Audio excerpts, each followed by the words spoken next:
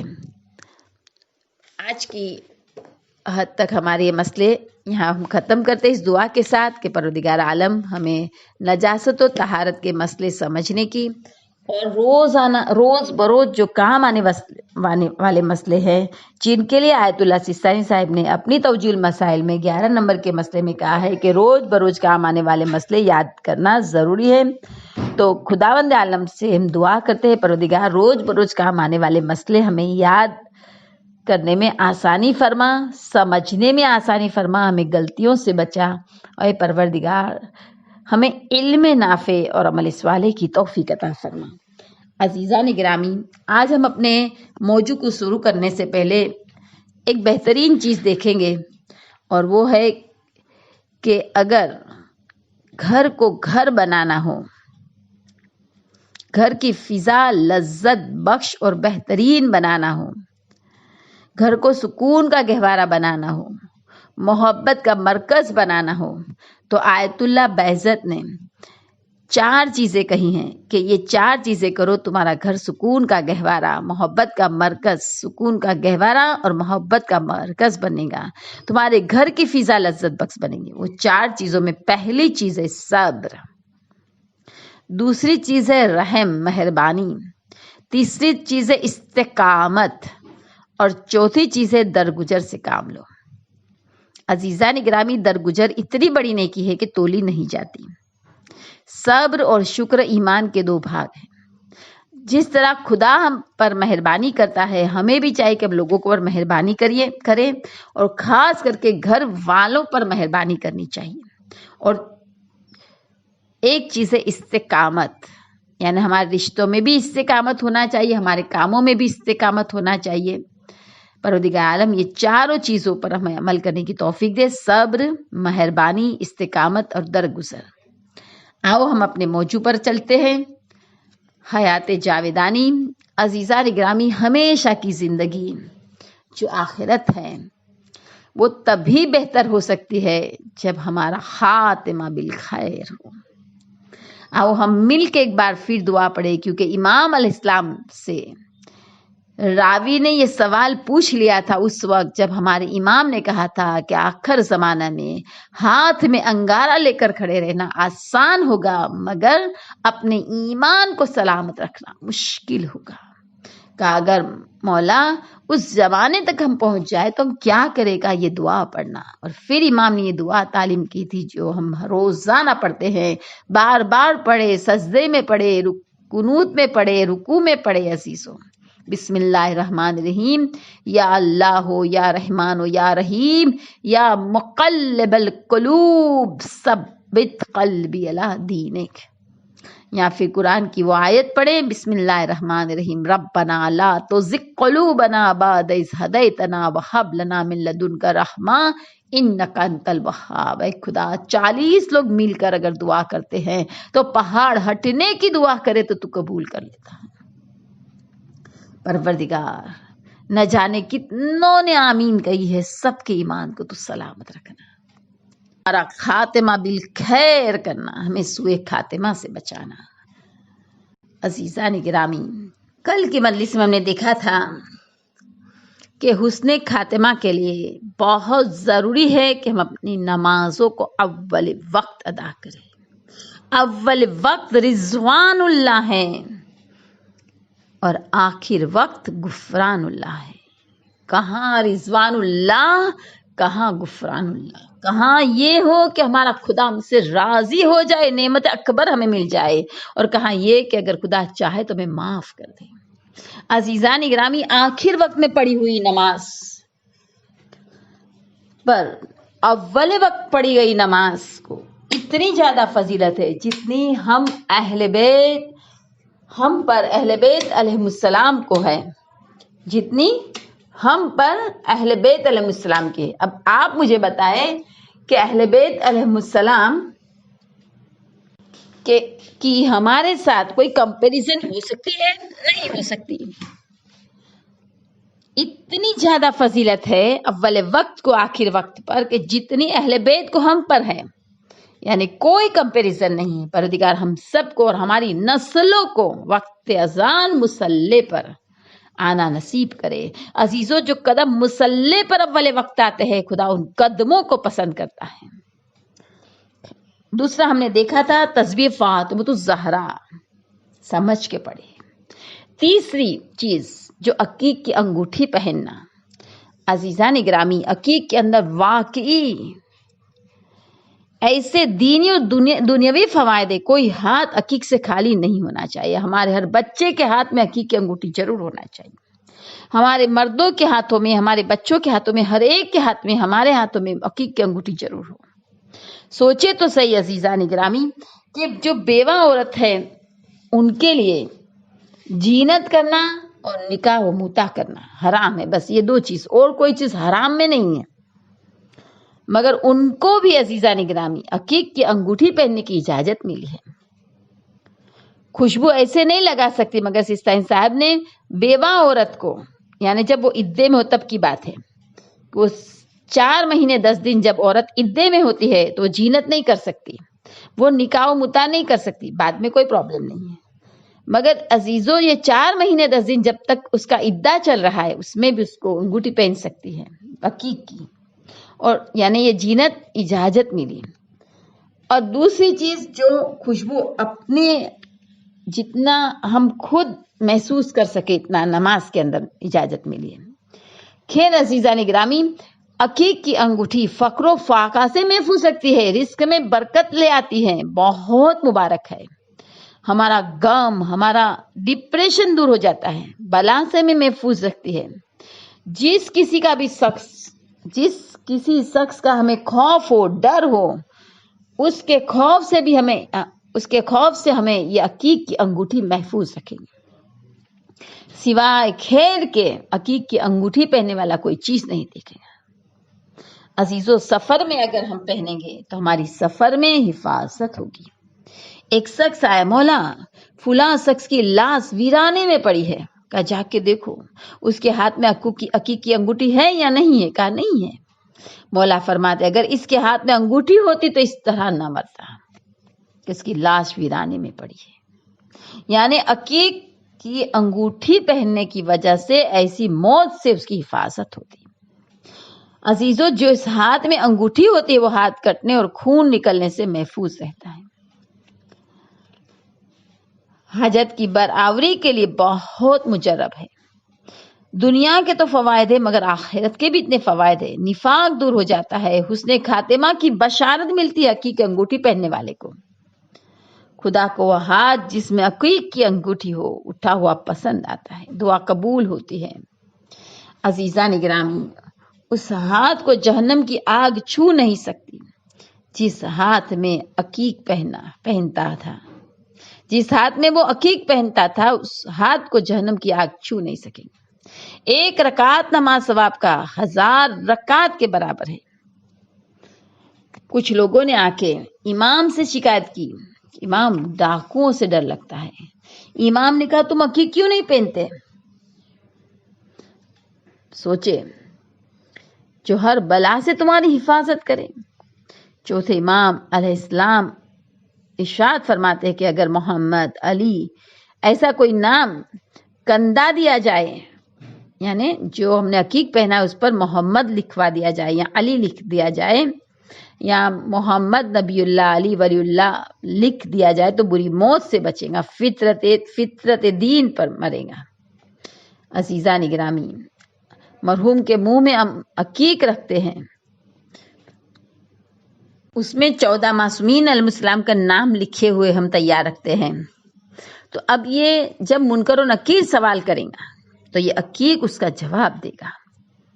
آیت اللہ مرشی نجفی خدا ان پر رحمتوں کا نزول کرے اپنے لیے 2 عقیق تیار کرائے تھے۔ ایک عقیق پر پنجیتن کے نام تھے، دوسرے عقیق پر 14 معصومین کے نام تھے۔ اور ایسے عقیق عزیزان گرامی الحمدللہ آسانی سے مل بھی جاتے ہیں. اور ہمیں بھی اپنے لیے 2 عقیق رکھنے چاہیے، ایک پر پنجتن کے نام اور ایک پر 12 امام کے نام. عزیزان گرامی حسن خاتمہ کے لیے ہر نماز کے بعد 10 مرتبہ کہے سبحان اللہ والحمد للہ ولا الہ الا اللہ واللہ اکبر. عزیزان گرامی تسبیحات 4 جہنم کے عذاب کے سامنے ڈھال کے مانند ہے، اور نماز پڑھنے کے بعد اسے پڑھنے کی بہت زیادہ تاکید کی ہے. مولا کائنات علی ابن ابی طالب علیہ السلام ارشاد فرماتے اپنے صحابی کو کہ کیا میں تمہیں ایسی بات نہ بتاؤں کہ اگر تم اسے پڑھ لو تو اللہ کے سچے اور پکے دوست بن جاؤ. اب کون نہیں چاہتا کہ اللہ کے پکے اور سچے دوست بن جائے.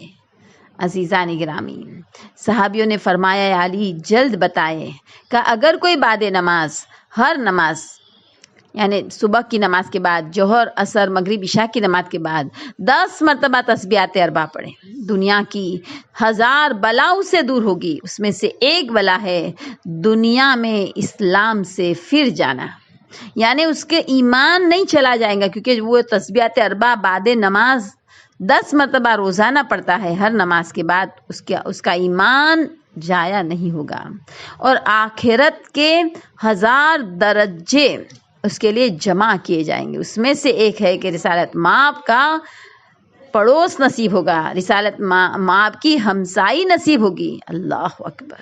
سوچے عزیزو، صرف ایک درجے میں یہ مل رہا ہے کہ رسالت مآب کا پڑوس نصیب ہوگا، پھر 999 درجے تو باقی ہیں. اور دنیا میں جو 1000 بلا دور ہوگی اس میں سے ایک بلا یہ ہوگی کہ وہ اسلام سے پھر جانے کی بلا سے محفوظ رہے گا. یعنی اب مجھے نہیں لگتا کہ آج کے بعد کوئی بھی بعد نماز 10 مرتبہ جب تک تسبیحات 4 نہ پڑھے اپنے مصلی کو نہیں چھوڑو. صادق آل محمد امام جعفر صادق علیہ السلام ارشاد فرماتے اگر کوئی 20 مرتبہ تسبیحات 4 پڑھے تو بدن پر موجود ہر گناہ ختم ہو جائیں گے. سوچے عزیزان گرامی، آنکھوں سے ہم گناہ کر لیتے ہیں، کسی کو غصے کی نظر سے دیکھ لیتے ہیں، کسی کی غیبت کر لیتے ہیں، کبھی حضر حرام ہو گئی، آنکھوں سے تنزیہ لہجے سے عزیزو طنز کر لیتے ہیں، کسی کا دل دکھا دیتے ہیں، کسی کو غصہ کر لیتے ہیں. نہ جانے ان آنکھوں سے جو اتنی بہترین نعمت ہے ہم کیسے کیسے گناہ کے کام کرتے ہیں.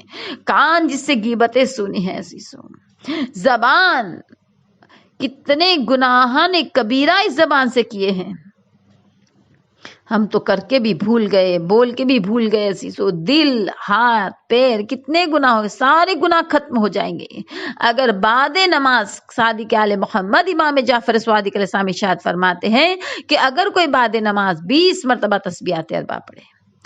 اور عزیزان گرامی اگر دل میں نورانیت پیدا کرنی ہے تو 30 مرتبہ تسبیحات 4 پڑھے ہر نماز کے بعد، جو مجرب عمل ہے. اور اگر کوئی نماز کے بعد اپنی جگہ کو چھوڑنے سے پہلے 40 مرتبہ پڑھے اور پھر خدا کے پاس حاجت مانگے، جو حاجت وہ مانگے گا اللہ اس کی اس حاجت کو قبول کرے گا. اگر ہم چاہتے ہیں ہمارا ایمان سلامت رہے تو کتنی بار پڑھنا ہے ہر نماز کے بعد؟ 10 مرتبہ تسبیحات 4، اور پھر اور زیادہ درجے چاہے تو اور زیادہ بھی پڑھ سکتے ہیں.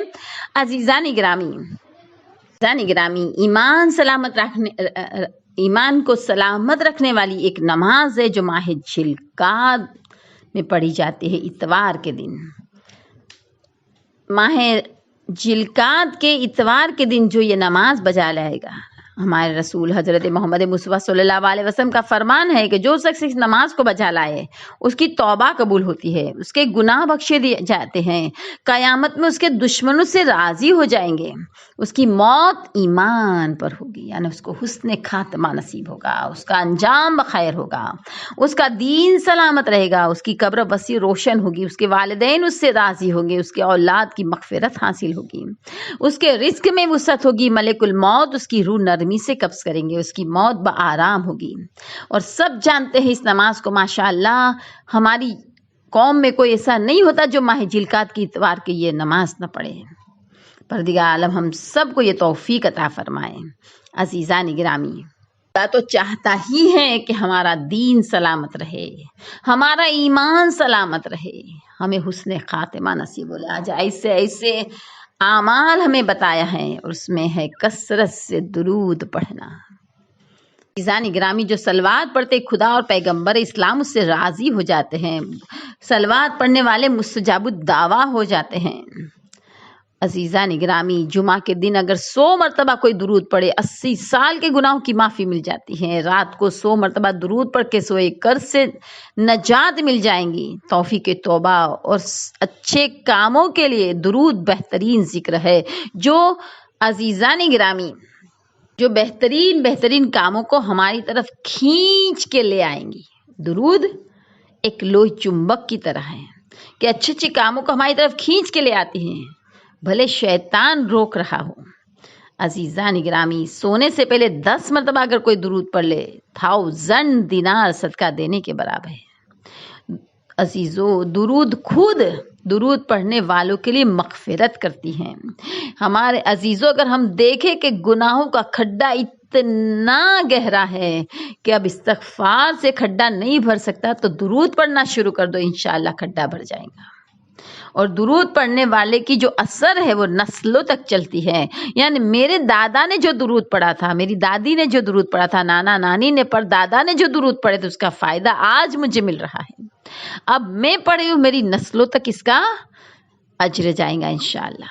عزیزو، حد تو یہ ہے کہ اگر کوئی کہہ دے بسم اللہ الرحمن الرحیم وصلی اللہ علی محمد وآل محمد یا اللہم صلی علی محمد وآل محمد پڑھ لے آواز بلند، تو ایک فرشتہ مقرر کیا جائے گا اس محفل میں. اگر کوئی محفل میں یہ پڑھ لے بسم اللہ الرحمن الرحیم وصلی اللہ علی محمد وآل محمد، تو ایک فرشتہ مقرر کیا جائے گا جو اس محفل میں موجود لوگوں کو غیبت کرنے نہیں دے گا. یعنی اب میں تو وہاں سے چلی آئی صلوات پڑھ کے، مگر اب وہ لوگ میری غیبت نہیں کر سکیں گے. عزیزان گرامی، دنیا اور آخرت کے فوائد ہے اس میں. صلوات کی فضیلت میں، درود کی فضیلت میں تو عزیزان گرامی کتنے ہی درس دے کم ہے. مگر بس اتنا یاد رکھے کہ کثرت سے درود پڑھنے والے کے وقت میں برکت ہوتی ہے، اس کے ایمان میں، اس کے یقین میں، اس کے اعمال میں، ہر چیز میں خدا برکت دے گا، اس کا ایمان سلامت رہے گا. وقت آخر خود رسول اسلام اس کے لبوں کو چومنے کے لیے آ جائیں گے. وقت آخر رسول خدا خود اس کی مدد کے لیے آ جائیں گے.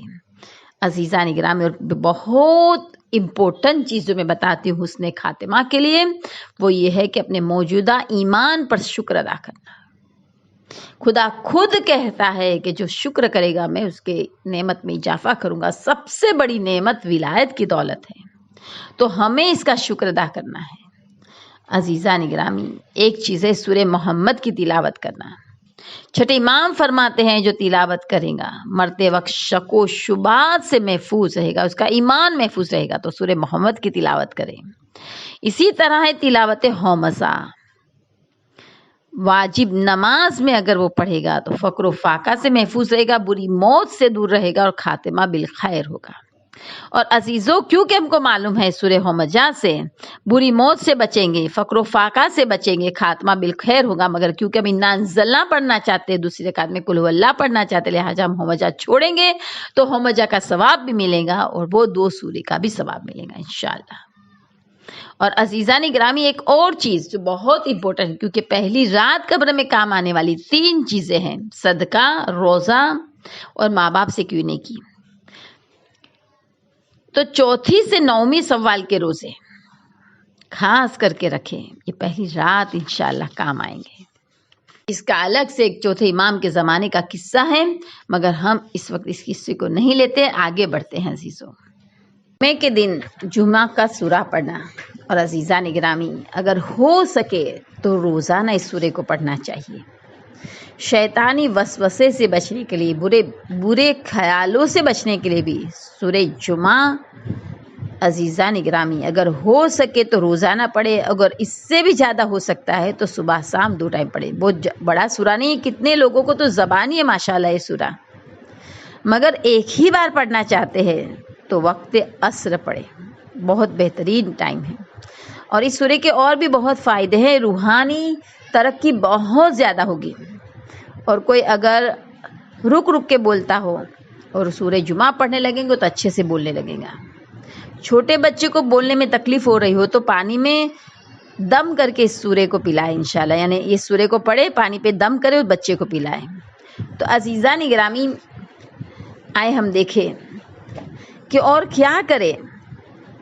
سب سے بڑی چیز ہے جو ہم بھول جاتے ہیں، ہم صدقہ تو نکالتے ماشاءاللہ امام زمانہ کا، والدین کا، بچوں کا، رشتہ داروں کا، گھر کا، چیزوں کا، اپنا، مگر عزیزان گرامی چھٹے امام کہتے صدقہ دینے سے 70 قسم کی بلا سے اور بری موت سے انسان بچ جاتا ہے۔ چھٹے امام کی دوسری حدیث میں کہ رات کو دینے والا صدقہ بری موت سے بھی محفوظ رکھتا ہے اور 70 بلاؤں کو دور کرتا ہے۔ صدقہ اس کے حقدار تک پہنچانا ہے عزیزو۔ تو پروردگار عالم ہمیں زیادہ سے زیادہ صدقہ دینے کی توفیق دے۔ کبھی اس نیت سے جو تم صدقہ نکالتے اسی صدقے میں تم ہمیشہ اس نیت کو کیا کرو کہ پروردگار میرا ایمان سلامت رہے، ہمارے گھر والوں کا ایمان، مومن مومنات کا ایمان سلامت رہے، ہم سب کی ایمان کی سلامتی کی نیت سے میں صدقہ نکالتی ہوں۔ اور عزیزان گرامی، اس سے بڑی بات امام سے توسل ہے۔ صدقہ بھی نکال لیا، دعائیں بھی پڑھ لی، عزیزان گرامی سورے پڑھ لیے، عقیق رکھ لیا، سب کچھ کر لیا، نمازیں پڑھ لی، تسبیحات اربع پڑھ لیا، بہت سارے میں نے نسخے بتائے حسن خاتمہ کے لیے، مگر عزیزان گرامی آیت اللہ دستگیر سراجی کہتے ہیں خدا ان پر رحمتوں کا نزول کرے کہ ہم نے کسی شخص کو نہیں دیکھا جو امام سے استغاثہ کرتا ہو، توسل کرتا ہو، گڑ گڑا رہا ہو کہ میرے امام، میرے ایمان کے تم جامن بن جاؤ، میرے ایمان کو تم سلامت رکھنا، امام میرا ایمان سلامت رہے، میری اولادوں کے ایمان سلامت رہے۔ عزیزان گرامی، رسالت مآب صلی اللہ علیہ وسلم کہتے ہیں جن عقائد پر تم مرو گے انہی عقائد پر اٹھائے جاؤ گے، بہرحال ایمان کی حفاظت کرنا ہی کرنا ہے۔ تو عزیزان گرامی امام سے توسل کریں، خاص کر کے جب ہم شب بود دعائے توسل پڑھتے ہیں تو ڈھیر ساری دعائیں مانگ لیتے ہیں، تو ساتھ میں اپنے ایمان کی سلامتی کی دعا مانگے، دعائے حریق پڑھے اس دعا کے پڑھنے کے بعد، اور ہمیشہ امام سے توسل کرے۔ عزیزو ضروری ہے کہ پوری دعائیں توسل پڑھ کے پھر ہی ہم امام سے توسل کر سکتے ہیں۔ اگر ہم ایک صلوات پڑھیں اللہم صلی علی محمد وآل محمد اور پھر کہیں کہ 14 معصومین آپ میرے ایمان کے جامن بن جائے، آپ میرے ایمان کو سلامت رکھنا، ہمارا ایمان ہاتھ سے نہ جائے، یہ توسل ہو گیا عزیزو کہ ہم نے 14 معصومین سے مانگا، اور یہ ایسے لوگ ہیں 14 معصومین کہ ان کے در سے کوئی خالی نہیں پھرا کبھی عزیزو۔ تو پروردگار عالم سے ہم دعا کریں کہ پروردگار عالم ہمارے ایمان کو سلامت رکھے۔ عزیزان گرامی، حفاظت نظر رکھنا ہے، جتنا ہم اپنی نظر کو بچائیں گے اتنا حسن خاتمہ۔ عزیزو، عورتوں کے لیے بھی علماء کہتے ہیں کہ بغیر لذت کے بھی نامحرم پر نظر نہ کرے، مستحب ہے یہ۔ شستانی صاحب نے اپنی توجیہ المسائل میں یہ لکھا ہے کہ کیونکہ ایک عورت بغیر لذت کے نامحرم کے چہرے، کلائی تک کے ہاتھ اور پیروں کو دیکھ سکتی ہے، اور اگر معاشرے میں ہاف سلیو کی رواج ہے تو اتنے ہاتھ، چہرہ اور پیر جو کھلے ہوتے پنجے وہ دیکھ سکتی ہے بغیر لذت کے عورت مرد کے، مگر یہ بھی نہ دیکھے تو مستحب عزیز ہوئی ہے۔ جو نامحرم پر نظر نہیں کرے گا خدا ایسا ایمان اس کے دل میں ڈالے گا جس کی مٹھاس کو، جس کی حلاوت کو وہ اپنے دل میں محسوس کرے گا۔ یہ حلاوت دائمی ہے، کیونکہ بادشاہ جب کسی کو کوئی تحفہ دے دیتا ہے تو واپس نہیں لیتا۔ خدا عالم ہمیں، ہماری بچیوں کو یہ نیک توفیق عطا فرمائے کہ اپنی نظر کی حفاظت کرے۔ عزیزو، نظر حرام پر علماء نے کتاب لکھی ہے، کیونکہ ایک نظر حرام مدتوں تک کی توفیق کو چھین سکتا ہے، انسان کو ہمیشہ کے لیے حسرت کا شکار بنا سکتا ہے کہ کاش یہ نظر نہ کی ہوتی۔ عزیزان گرامی، ایک نظر حرام ہماری دنیا اور آخرت تمام کو برباد کر سکتا ہے، لہٰذا اپنی نظر کی حفاظت کریں، کیونکہ آنکھ بہت زیادہ عزیزان گرامی ناشکرا ہمارے اعضاء میں سے سب سے ناشکرا اگر کوئی اعضاء ہے تو وہ آنکھ ہے، پتہ بھی نہیں چلتا اور وہ گناہ کر لیتی ہے، جبکہ یہ آنکھیں ہماری انمول خدا کی نعمت ہے۔ خیر تو حفاظت نظر کرے عزیزوں۔ اور دوسری ایک چیز جو ہے، علماء اور متقین افراد سے محبت کرے۔ میں آپ کو نہیں بتا سکتی عزیزوں کہ علماء اور متقین افراد سے محبت کا صلہ خدا دنیا میں کیا دے گا، آخرت میں، مگر میں ایک واقعہ بتاؤں، آپ خود جج کرنا۔ ایک شخص کسی کام کی وجہ سے ایک بزم علم میں آیا، کسی کام کی وجہ سے بزم علم میں آیا، علماء کی محفل میں آیا۔ عزیزان گرامی، اب وہ محفل میں کسی کام کے لیے آیا تھا، وہاں پر بیٹھ گیا آ کے۔ اس مجلس میں بیٹھے ہوئے لوگوں کے لیے پروردگار عالم نے جب مغفرت کا اعلان کیا تو اس شخص کے لیے بھی ہوا۔ اب فرشتے حیران ہیں، پروردگار یہ شخص جو آ کر بیٹھا ہے وہ تو گنہگار ہے اور کسی دنیاوی کام کے لیے آیا تھا، وہ کوئی علم حاصل کرنے نہیں آیا تھا، اور یہ تو علماء کی بزم ہے، تو علماء کو بخش رہا ہے، تو اس کو کیوں بخش رہا ہے؟ تو ایسے ہی آ کے بیٹھا تھا، کوئی علم حاصل کرنے بھی نہیں آیا تھا، اس کی نیت بھی نہیں تھی پروردگار، صرف وہ وہاں آ کے بیٹھا تھا کسی دنیاوی کام کے لیے۔ کیا ہم اس کی بھی مغفرت کر دیں؟ کہا ہاں، کہ یہ یعنی علماء ایسے لوگ ہیں کہ جن کے پاس بیٹھنے والا کبھی محروم نہیں رہتا، کبھی سکی بدبخت بد نصیب نہیں ہو سکتا۔ ہم نے اس وجہ سے اس کو بخش دیا کہ 1 گھنٹہ عالم باعمل کے پاس بیٹھنا 1 سال کی ایسی عبادت کے برابر ہے جو خالص خدا کے لیے کی گئی ہو۔ سوچے عزیزو، 1 گھنٹہ عالم باعمل کے پاس بیٹھنا 1 سال کی ایسی عبادت کے برابر ہے جو خالص خدا کے لیے کی گئی ہو۔ عزیزو، امام زمانہ سے کہہ دو نا ایک بار کہ امام ایک نظر کرم کر دو، وہ ہمارے روحانی باپ ہیں۔ عزیزو، مجھے ایک قصہ یاد آ رہا ہے، رسالت باپ کا زمانہ ہے، بچے رسول خدا کو پتھر مار رہے ہیں۔ ایک چاہنے والا رسول خدا کا، اس کا بیٹا بھی بچوں کے ساتھ ہمارے رسول کو پتھر مار رہا ہے۔ باپ بڑا غمزدہ ہوا کہ یا خدا، یہ کیا ہو رہا ہے؟ میں اپنے بچے کو روز سمجھا رہا ہوں، بیٹا ان کو پتھر نہیں مارنا ہے، مگر یہ بچے سمجھ نہیں رہے، بچے کے ساتھ مل کر پتھر مار رہے ہیں۔ اب ان کو بڑا غم ہو رہا ہے۔ ایک مرتبہ مولا کائنات علی ابن ابی طالب علیہ السلام نے اس شخص سے پوچھا کہ تو اتنا غمزدہ کیوں ہے؟ کیوں تیرے چہرے سے غم کے آثار ٹپک رہے ہیں؟ عزیزو، اگر ہمارا منہ، ہمارے چہرے پر تھوڑی بھی غمگینی چھائی ہوئی ہو تو باپ کو ضرور پتہ چل جاتی ہے، پوچھ بھی لیتے ہیں، بیٹا مزہ مت تجھے۔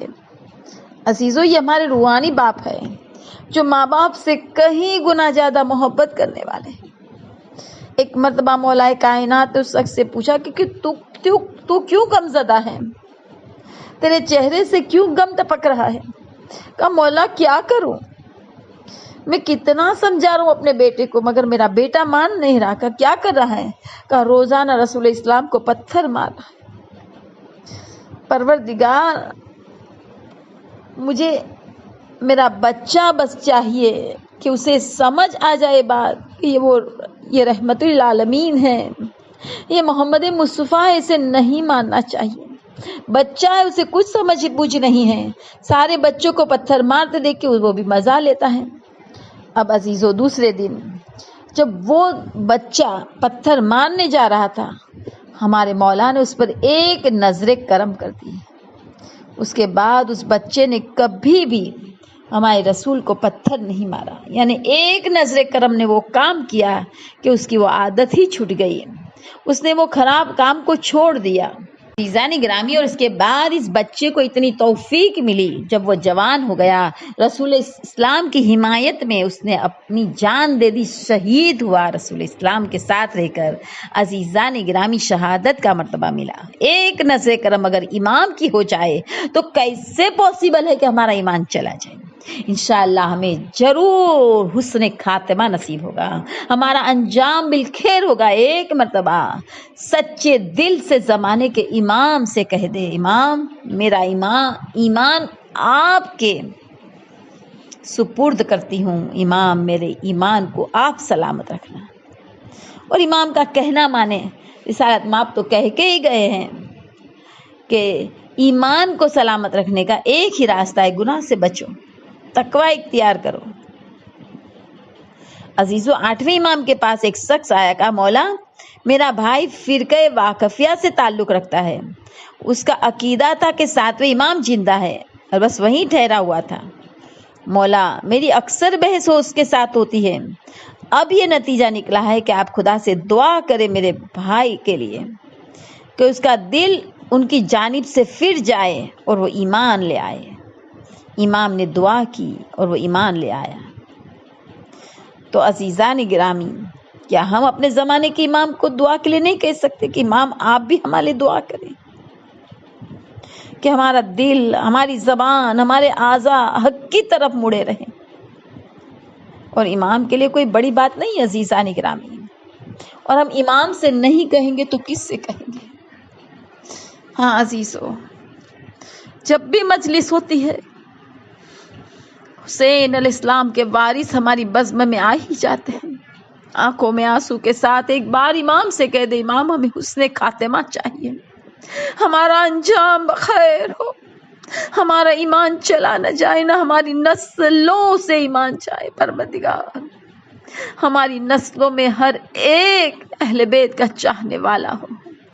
ہاں عزاداران امام سید مظلوم کربلا، خدا آپ کو کسی غم میں نہ رلائے سوائے غم حسین، سوائے غم سید الشہداء، مگر جب اس غم میں رونا، دل کھول کے رونا عزیزان گرامی، اور آواز بلند رونا، کیونکہ ہماری آواز جب ہم روتے ہیں تو پہلے آسمان پر پہنچائی جاتی ہیں، پہلے آسمان کے فرشتے ہمارے استغفار کرتے ہیں، ہمارے گناہ بخش دیے جاتے ہیں، اس آواز کو دوسرے آسمان پر پہنچائی جاتی ہے جہاں پہلے آسمان سے دگنا فرشتے ہیں، وہ فرشتے ہمارے استغفار کرتے ہیں، پھر تیسرے آسمان پر پہنچائی جاتی ہے جہاں دوسرے آسمان سے دگنا فرشتے، اس طرح 7 آسمان تک ہماری آوازیں گریہ پہنچائی جاتی ہے، اور 7 آسمان کے فرشتے ہم گنہگاروں کے لیے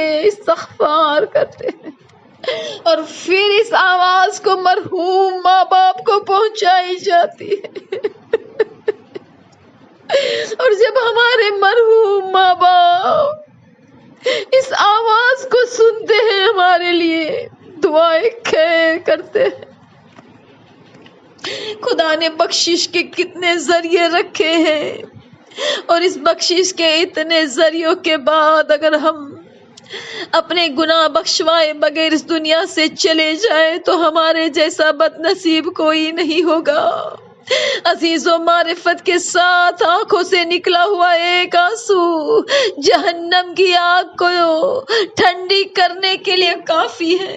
تو مصائب کا ہجوم ہے، مگر چوتھے امام کو دیکھیے کس طرح میرا امام جہاد اکبر کر رہے ہیں۔ کوفہ اور شام کے بازاروں میں آئیے، سید سجاد کو دیکھیے، ماں بہنیں پھوپھیاں بلوے عام میں سربرہنہ ساتھ ہیں، ہاتھوں میں ہتھکڑی، پیروں میں بیڑیاں، گلے میں توک، اور توک بھی توک ایک خاردار ہے جس کے کانٹے اندر کی طرف ہے۔ علی کے پوتے کو اپنے کنبے کے ساتھ رسن بستہ کر کے معاویہ کے بیٹے کے سامنے جانا ہے۔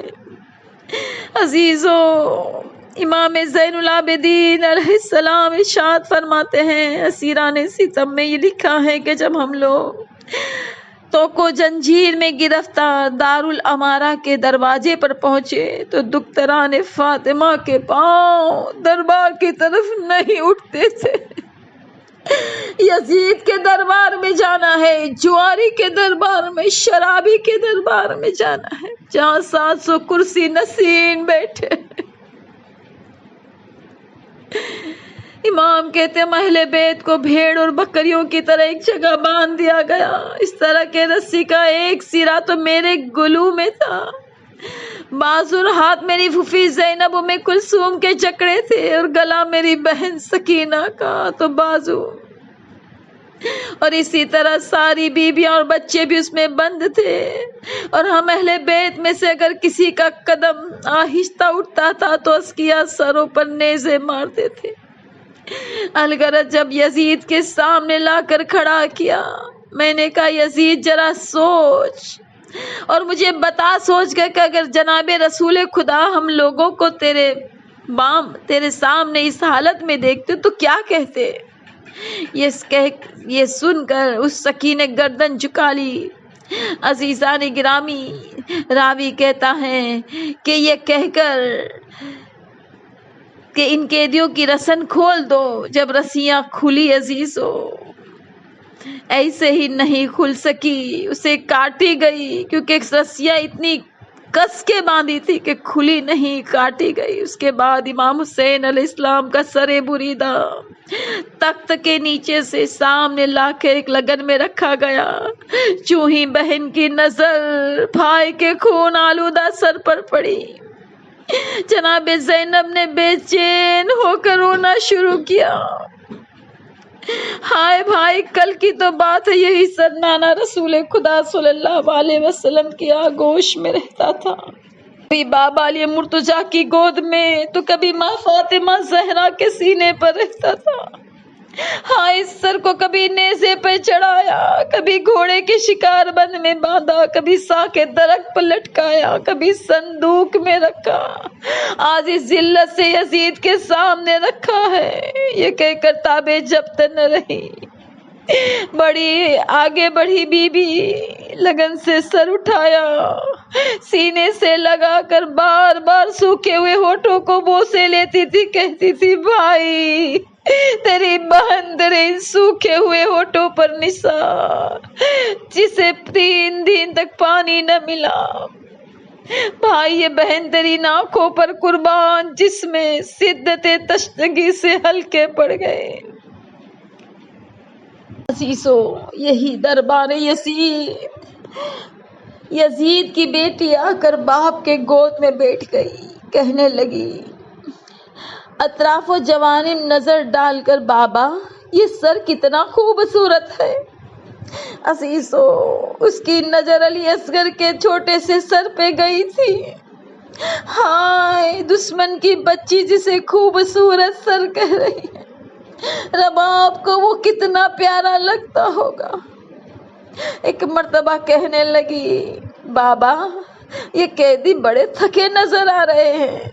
یزید نے پوچھا بیٹی تجھے کیسے پتا چلا کہ یہ لوگ تھکے ہوئے ہیں؟ کہا اس بچی کو دیکھو جو کونے میں کھڑی ہے، کبھی ایک پیر اٹھاتی ہے کبھی دوسرا۔ یزید جناب سکینہ کی طرف متوجہ ہوا، اے بچی تیرا نام کیا ہے؟ عزیزہ نے گرامی جناب سکینہ نے کہا میرا نام فاطمہ ہے، مگر میرا بابا مجھے پیار سے سکینہ کہتا تھا۔ یزید نے کہا میں تو تب مانوں کہ تیرا باپ تجھ سے محبت کرتا تھا جب تو آواز دے اور یہ سر جو تشت پہ ہے تیری گود میں چلائے۔ جناب سکینہ نے اپنا پھٹا ہوا جلا ہوا کرتا اٹھایا، بابا یزید کے دربار میں سکینہ کا امتحان ہو رہا ہے، بابا میری گود میں آ جاؤ بابا۔ اور عزیزان گرامی تستے تلا سے سر اٹھا، درد کی دنیا چیخ اٹھی، آسمان یہ منظر دیکھ رہا تھا، زمین پر ایک بچی کی گود میں اس کے باپ کا سر آیا۔ عزیزو، کبھی حسین بچی کے ہونٹوں کو چوما کرتے تھے، آج سکینہ بابا کے ہونٹوں کو چوم رہی ہے۔ درباری منہ پھیرنے پہ مجبور ہو گئے۔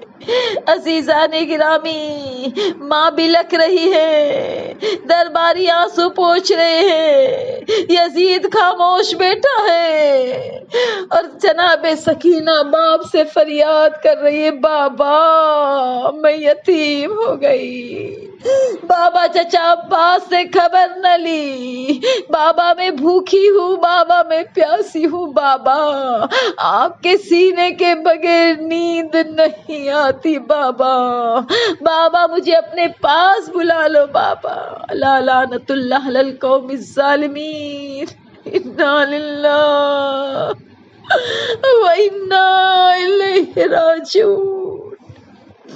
بسم اللہ الرحمن الرحیم۔ یا رب یا رب یا رب یا رب یا رب یا رب یا رب پروردگار، تڑپتے دل کے ساتھ، بہتے ہوئے آنسو کے ساتھ، سب سے اہم، سب سے پہلی دعا یہ ہے کہ یوسف زہرا کے ظہور میں تاجیل فرما، ہمیں ان کے اوان انصار تابع فرمان شیعہ سے بنا دے، ہمارے امام کو ہم سے راضی و خوشنود کر کے ہم پر احسان فرما، ہر وہ کام کرنے کی توفیق دے جس سے نرجس کے دل پر کو خوشی نصیب ہو، ہر اس کام کے کرنے سے اپنی امان میں رکھنا جس سے امام زمانہ کے دل کو رنج پہنچتا ہے۔ پروردگار ہمارے امام کو ہم سے راضی و خوشنود کر کے ہم پر احسان فرما، ان کا حق ادا کرنے میں، ان کی اطاعت کرنے میں، ان کی نافرمانی سے بچنے کے سخت محنت کی توفیق عطا فرما، ہماری اس چھوٹی سی مجلس کو ہم سب سے قبول فرما، گنہگار آنکھوں سے نکلے ہوئے آنسو کو رومال زہرا میں جگہ عنایت فرما۔ پروردگار غم حسین میں رونے والے کو دنیا کے کسی غم میں نہ رلانا۔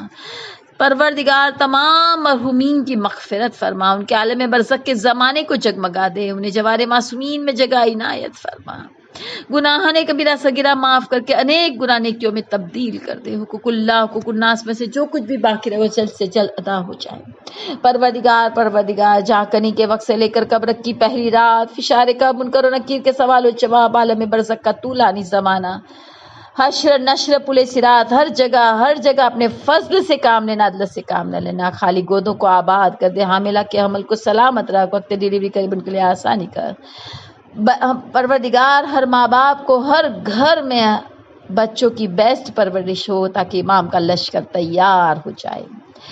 پروردگار مثل محمد اور آل محمد زندگی، ان کے جیسی موت، ان کے جیسی خیر، ان کے جیسی توفیق عطا فرما۔ ربنا تقبل منا انک انت السمیع العلیم، سبحان ربک رب العزت عما یصفون وسلام علی المرسلین والحمد للہ رب العالمین برحمتک یا ارحم الراحمین۔ اللہم صل علی محمد وآل محمد وعجل فرجہم۔ اعوذ باللہ من الشیطان الرجیم، بسم اللہ الرحمن الرحیم۔ الحمد للہ رب العالمین الرحمن الرحیم مالک یوم الدین، ایاک نعبد و ایاک نستعین، اہدنا الصراط المستقیم، صراط الذین انعمت علیہم غیر المغضوب علیہم ولا الضالین۔ بسم اللہ الرحمن الرحیم۔ قل هو اللہ احد اللہ الصمد لم یلد ولم یولد ولم یکن له کفوا احد۔ بسم اللہ الرحمن الرحیم۔ قل هو اللہ احد اللہ الصمد لم یلد ولم یولد ولم یکن له کفوا احد۔ بسم اللہ الرحمن الرحیم۔ قل هو اللہ احد اللہ الصمد لم یلد ولم یولد ولم یکن له کفوا احد۔